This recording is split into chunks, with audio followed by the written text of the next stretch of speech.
بسم الله الرحمن الرحيم، والصلاة والسلام على رسول الله. اللهم صل وسلم وبارك على سيدنا محمد وعلى آله وصحبه أجمعين. الفيديو تاع اليوم بغيت نشارك معكم الفيس تاعي اللي نحطوه في كل المناسبات تاعنا. على كل حال نديروا الانفاس ونديروا المناسبات الدينيه. كنا نعرفوا يعني الجزائريين معروفين كثير بالرفيس في هاد العادات تاعنا.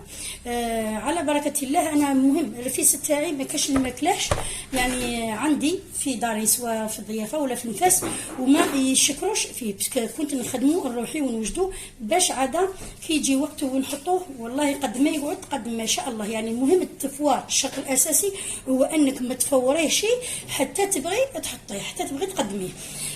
يقعد لك مده طويله، سواء دسيتيه يعني في بورتمونجي على جهه ولا درتيه في الثلاجه.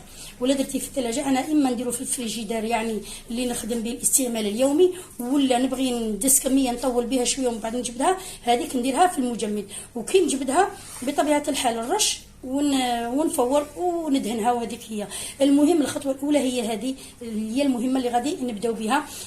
كيف راكم تشاهدوا السميد هذا متوسط، ما نديرش السميد الخشين، انا ندير السميد المتوسط هو اللي الرفيس تاعو يقعد طري يبقى اشباب. غادي انا نكثر شويه الكميه، انا دائما نرغب ونبغي كي نتعب على حاجه يعني تبقى لي شويه منها، باسكو انا دائما نبغي نضيف روحي بالرفيس. الشيء اللي نضيف روحي هي انني مره على مره نقيس التعب ونقيس كل شيء على جهه ونطيب، يعني نطلع قهوه جديده ونفور تفويره تاع الرفيس يعني كي يكون واجد اسهل. وخطرات نتعب على روحي ونديرو روحي يعني ونقعد نشرب في غرضي يعني ونتفكر يعني نتفكر الاشياء الجميله اللي فاتت علينا وحنا صغار، ماشي وحنا كبار وحنا صغار. المهم على بركه الله نبداو بالسبيد تاعنا كل وحده والكميه اللي غادي تساعدها. انا هنا غادي ندي زوج المكيال زوج، والمكيال كي نقول مكيال يعني كل وحده والعبار تاعها اللي غادي تديه، غادي نديروا النواشف. الحاجه الاولى اللي غادي نبداو بها المغرفه الصغيره تاع الملح، ما تعمريهاش مليح، هذه كاين في الملح. غادي نضيفوا باش الرفيس تاعنا من البدايه يطيب حلو يعني يطيب بنين، غادي نضيفوا زوج مغارف سكر. انا هذه معاتي ندير زوج مغارف سكر مع السميد، يعني مع السميد نخلطهم هنا. لا نبدا نديرو في السوائل تاعنا. غادي ندير الكاس الاول، انا درت شتوني بلي درت زوج عبار تاع سميد، ندير زوج كيسان تاع زيت. الكاس الثاني، وكي تحوسي عليه يجيك رفيس طري ويطول يعني عندك، وهو يعني شد روحو شد الطراوه تاعو. بطبيعه الحال نضيفو ملعقه ولا ملعقتين. انا غادي ملعقه اللي دير عبر واحد، انا كي غادي ندير زوج تاع العبار غادي ندير ملعقتين معمرين تاع زبده. وعلى بالكم انا درتو زبده بس غادي ندخلو في الفرن، يعني ما نخافش عليه، ما غاديش نخاف نقول يتكسر لي كي نجي نقلب ولا كي نجي، ما غاديش نخاف. المهم الحاجه الاولى هذه هي غادي نديرهم كامل، نخلطوا هاد الصوالح الزيوت يعني الدهنيات، نبسوا كامل الرفيس تاعنا. خاصني يجيني راوي، خاصني كامل ديك الزبده تفوت عليهم، تفوت على حبات السميد كامل نرملوه بهم. بعد ما حطينا السميد مليح مع الزبده ومع المارغرين ولا الزبده والزيت، هنا نبداو عمليه الرش، نبداو نرشو وتنجموا هنا ثاني باش المعلومه واحده اخرى، تنجموا تخلوه كيما هذه الحاله اللي درنا كيما حكينا الزيت والمارغرين، تنجموا تخلوه يبات حتى للغد، تنجموا تخلوه ساعه ساعتين ثلاثه يعني غطيه بطرشول وخليه قد ما يقعد يتشرب قد ما مليح. وحتى يعني تنجمي ديريه في بورتمونجي كيما درناه قبل ما نرشوه وتحطيه في الثلاجه يعني من تحت عادي، وقت ما بغيتي تقلعي منه بالكميه القليله وتحطيها يعني وتطيبيها لولادك وديريها يعني للعائله تاعك ولا لضيفك ثاني مليح. يعني قد ما تحافظي عليه في الثلاجه كيما تكونيش دايره عليه الماء يجيك شباب، يجي طري كيما نقولوا الرفيس تاعو يجي طري. هنا نحاول كامل نرش الكميه تاعي هذه، ما يهمنيش تعرفيه ولا هنا ماشي شرط فيه تعرفيه. السميد راه متوسط ورانا دايرين فيه الزبده كفايه ودايرين فيه المارغرين. هنا نحوسوا غير المو، ومع اللي ما رانيش رايحه نديرو في الطاجين، رايحه نديرو في الكوشه في البلا ونحطو في الكوشه، ما غاديش يغبني، ما نخافش عليه. قلت لكم لا يتكسر، المهم يطيب لي راوي، المهم يطيب راوي، هذا اللي الهدف تاعي. مانيش نحوس نكثر له الرش بزاف، لاني غادي بطبيعه الحال هنا نكتفي، لاني غادي نرشو من بعد كي نجي نفورو. قعدي هكا تلمي.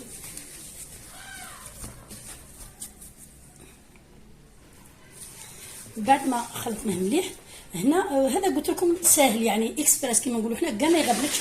نوخروه ونحط في البلا تاعي، بلا تاع الفرن، نحط بلا تاع الفرن بلا ما تدهني بلا والو. عدي روحك هنا راك ديري في الشاميه ولا قلب اللوز، ولا بداي تفرشي في السميد تاعك.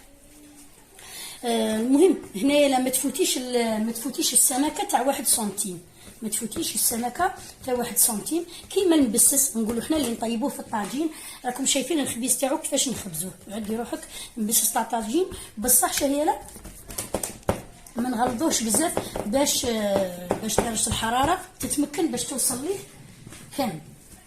المهم نبغوه يطيب من كل الجوانب، يطيب ماشي شرط يطيب حمار، انا ما خاصنيش يحمر، خاصني يطيب اللون هكا شويه مايل للدوغي.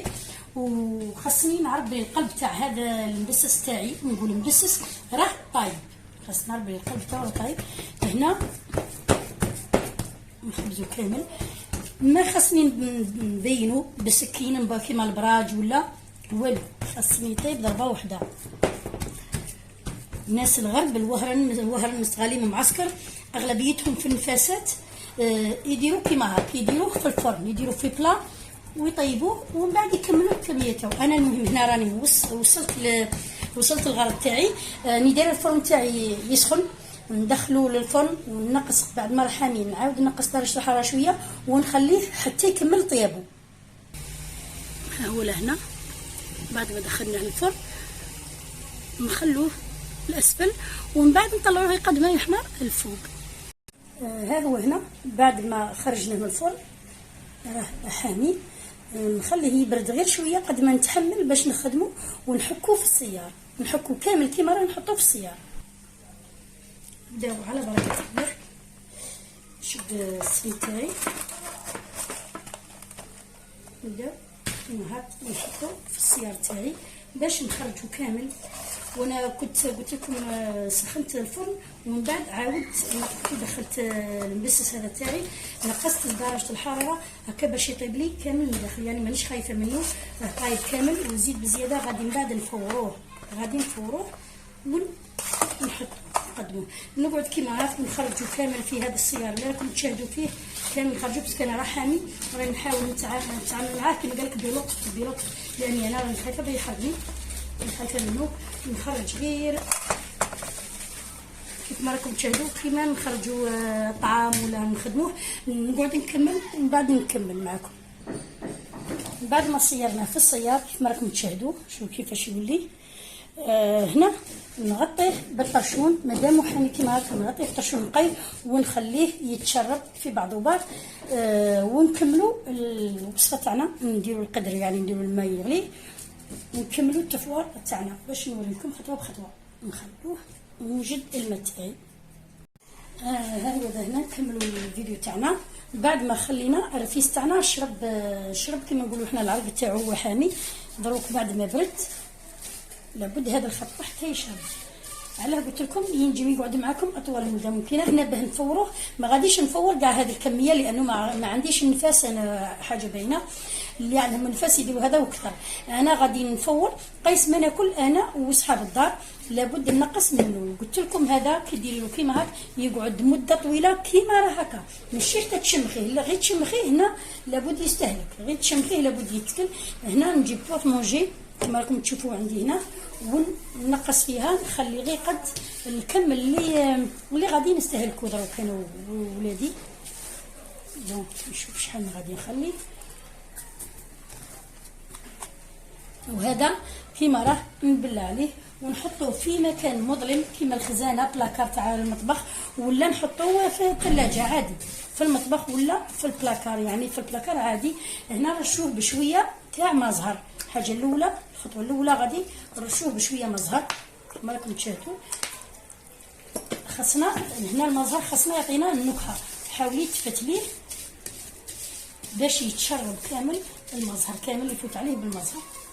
ونزيدو نكملو نرشو عليه الحليب هنايا لا، وهنا نوصلوه حتى كيما مباري نشمخو الطعام، كيما نشمخو الطعام تاعنا باش نحضروه. لابد هنا نحسو بلي الحبيبات تاع سميد يعني تاع المبسس، نقولو المبسس هنا باللي تشربوا الحليب، تشربوا الحليب.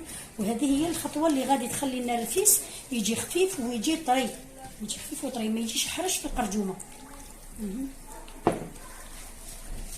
هكا ونديرو انا القدر اللي ندير تاع النار راهي تغلي، نجيب الكسكاس في هذه المرحله ونبدا نفورو فيه.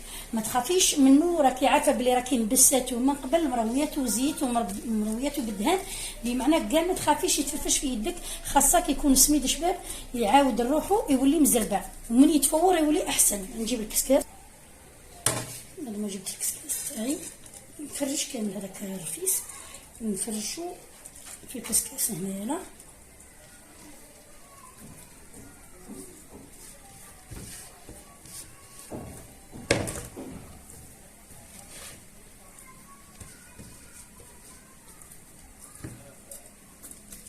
ونحطوه يفور في القدر. حطينا في القدر كيما راكم تشاهدوا، نعطيه لحظات ونفورو. كيف يفور الطعام يعني كيف يفور نحسوا به طري سوا سوا، يعني يطيب لنا كيف اطياب الطعام، ثم نعاودو نكملوا معاه. راكم تشاهدوا هنا راه يفور، هنا راه يفور. نزيدو 2 دقائق ولا ونشوفوه في القصعه. نرمي هنا جبت الرفيس تاعي حامي بزاف الكاميرا، وهو هكا حامي. نضيفو الملعقه تاعنا تاع الزبده ونحركو مليح كيما نعاودو الطعام، قلناها كيما نعاودو الطعام. وهنا انا راه نشوف في يدي يعني راح نفرفش، يعني كي نقولوا حنا خفيف ماشي نقولكم.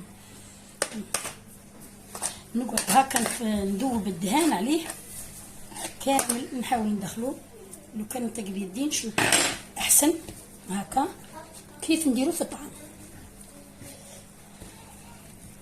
وقلت لك ديري البقيه الاخرى ديرها في الثلاجه كل صباح، ولا ما تعجزيش عليه، يعني قهوه بجهه وديك القدر بجهه، وتفوري كميه على حساب افراد الاسره تاعك، وتاكليها تستغليها، ويبقى هذاك هكا محمي في الثلاجه ما يصرى والو، غير لا تشمخ بالحليب. هنا كي يتشمخ لابد يفور.